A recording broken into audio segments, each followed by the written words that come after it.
everyone, it's Minx here. Hope you're all doing well today. Welcome to a new show on the channel where I'm going to look at games that I feel deserve more coverage than a 30 minutes to impress, but also are not something I would LP.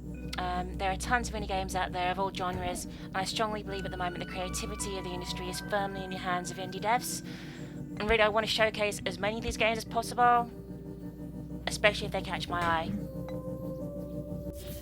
The mainstream industry at the moment is kind of lacking. I feel that there isn't much creativity to be found within the industry, and looking for originality and looking for new ideas, I find myself looking at indie games, and this show is going to showcase those that catch my eye of all genres, basically. First game I'm going to cover is called Unmechanical. Some of you may have already guessed by the footage of the game running in the background here already. This is kind of new for me in the way that I'm recording this and doing this, so I hope you'll bear with me, and let's jump into the world of Unmechanical and see what I think of it. Let's go. Unmechanical is a game by the indie dev called Talawa Games. They're based in Stockholm in Sweden, and judging by the star picture I'm looking at right now, hi guys, hope you're doing alright, there's 9 of them. I think that's 9. If I'm wrong, I'm really sorry, but you know, the picture's got 9, so I'm going to go with that. One thing I wanted to touch on is I always am amazed by how few people can put together something so creative, when it comes to mods and indie games and things like that. When you hear of these studios with loads and loads and loads of people putting together complete crap sometimes, for mainstream gaming, it's amazing the quality that can come out of so few people. It just constantly impresses me. Anyway, Unmechanical is a puzzle game. Now I know what you're thinking. Minx playing a puzzle game. This is a recipe for fucking disaster. She's gonna fucking hate it.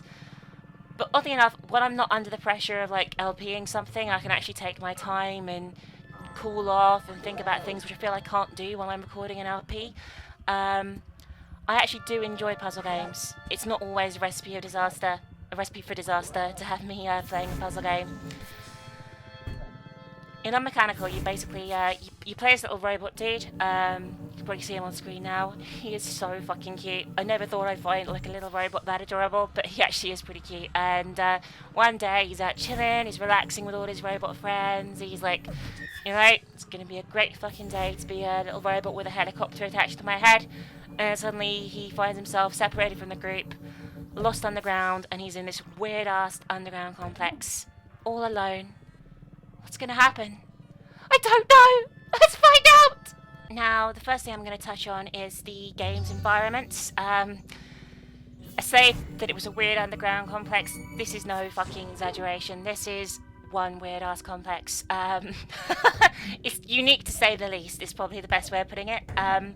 You have simple caves at the start. You know, you just got into the complex. There's a bit of mechanical stuff going on, but there's mainly just rocks and rubble and all this kind of stuff, as you can see from the footage above. And you'll find yourself suddenly going deeper into this complex, and the environment's rapidly changing into some unusual stuff. There's mines full of lava and volcanic rocks where there's molten rocks spewing out the side of the landscape and flying towards you. They don't damage you because obviously you're made of metal and you're a super powered special little mech guy, but it's a nice change when you get there.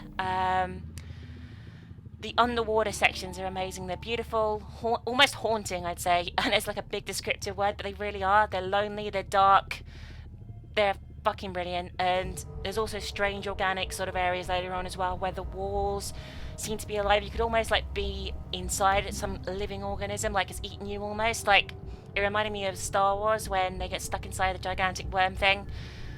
It's really a good mix, and while you get the sort of mechanical areas you'd expect from time to time, these other areas mixed in with it really give the game a great feel. The variation is basically just really great in the environments. And I hate to keep coming back to it, I don't want to fangirl out here, but the water, oh my god, the water. I hadn't been wowed by water sections in a game so much since Donkey Kong Country on the SNES. I'm sure those of you who played that when it was new know what I'm talking about, but the water sections here, I was just my jaw was on the fucking floor.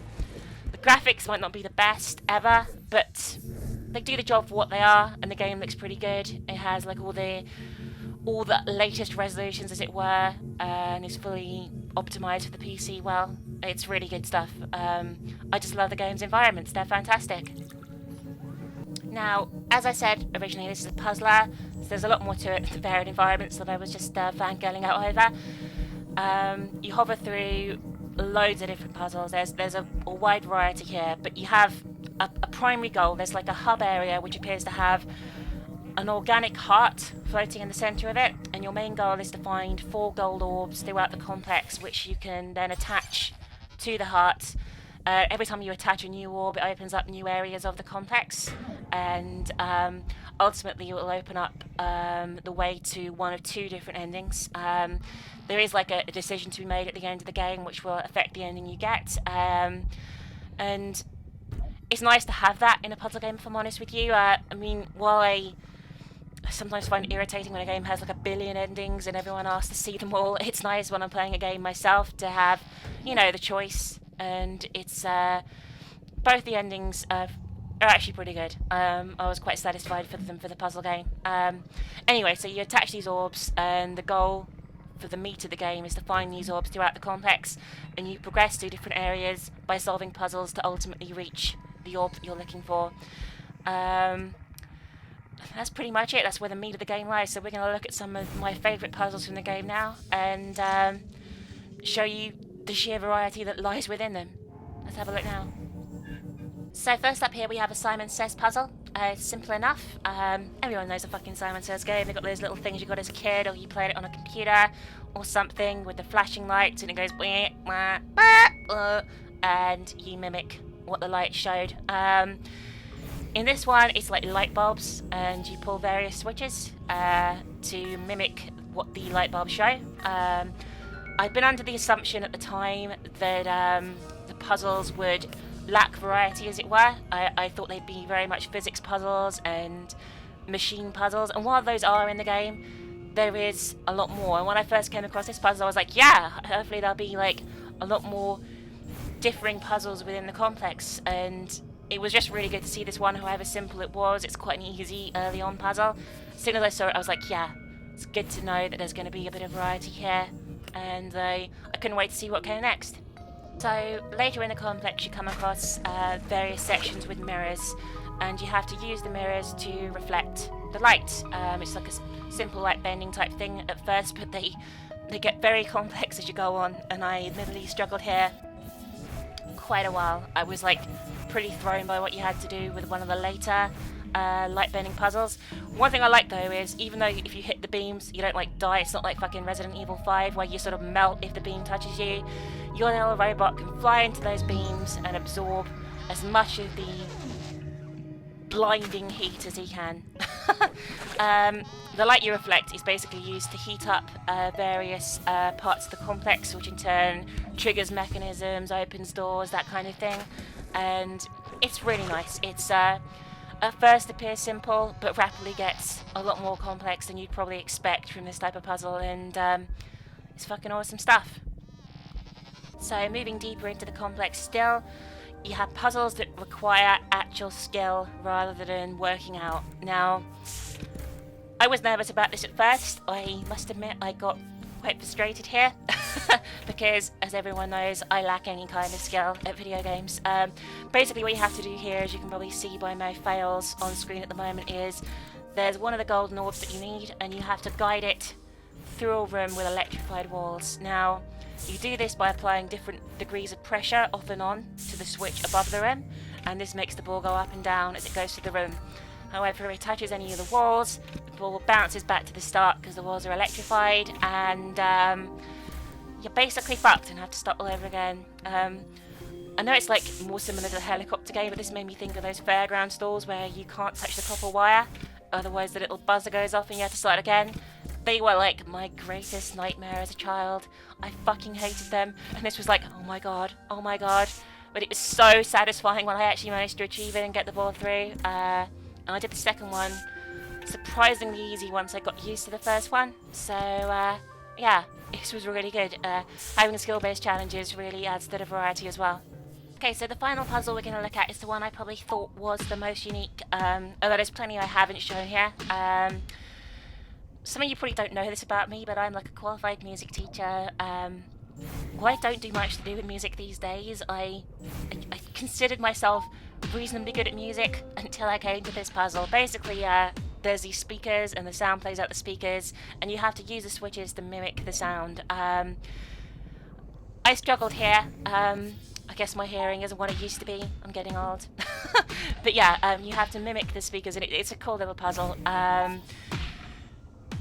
Once you begin, it starts off with like just using 4 sounds, but then as the puzzle continues and larger sections of the area open up and you have to use 8 sounds, I think, and it starts to get much more complex, but it was great fun. And again, it was, I guess what I like about this game the most is just the sense of satisfaction when you do solve the puzzle. It was just like, yes, fuck yes, I finally worked it out. Awesome. I don't know if these puzzles change on different playthroughs. I think I've read somewhere that they do, but don't quote me on that. But yeah, it's really good fun, this puzzle. I loved it a lot. Unmechanical is a good game, not just due to the variety of puzzles, but due to the atmosphere combined with this. I mentioned the varied environments already and found it all out a bit, but the atmosphere that surrounds them is what really adds to the experience. The game really, it invokes a sense of being lonely, yet you're not alone. There's times when you're going through darkened corridors and everything seems dead and you're looking around and there's literally nothing alive. You are alone in nothing, as it were. But then you'll get to sections where there's cogs turning, the walls maybe are moving slightly, there's like a sense of the world around you being alive, yet you're still by yourself. And then there's other times where you'll catch a glimpse of some other robot or some other something alive in the complex. There's a robot you see a number of times, as well as a large one in some sort of weird hub, and it's really interesting to see. It just really draws you in. The atmosphere is perfect, it's spot on, and it's just oddly compelling to find yourself in the environments with this atmosphere accompanying them. Hopefully you can see this from the footage, but it's something you really have to experience for yourself. I really was like, wow, this is a great atmosphere. It reminded me a bit of Super Metroid on the SNES. I remember getting to the first planet as Samus and feeling really alone, yet there were things sort of like moving and alive from time to time. It reminds me of that, and the soundtrack really goes along with it as well. It's quite frankly a fantastic score. Yeah, listen for yourself.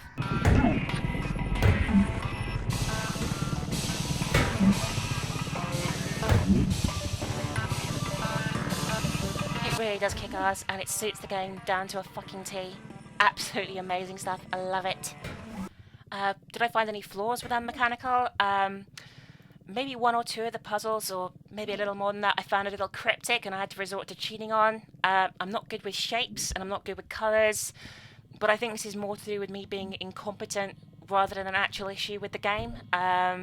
Sometimes there's a little bit of backtracking to get an item that you used before to continue with the puzzles, and that threw me a bit, but in general I think it's more me being crap at puzzle games than it being any problems with the game.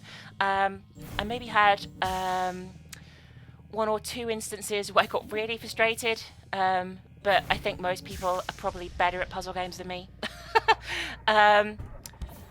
In terms of technical issues with the game, I didn't seem to have any. The visuals were fine. There was great frame rate, no crashes.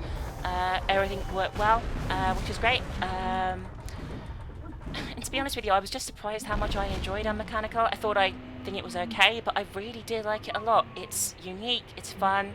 Little lead robot guy is great. He's so cute, and it has a lot of raw energy and creativity behind it that I expect from indie devs, but of course we don't always get, because there are plenty of crap indie games out there. Fortunately though, Unmechanical is not one of them. It's really good. The game is available on Steam, GOG, Gamersgate.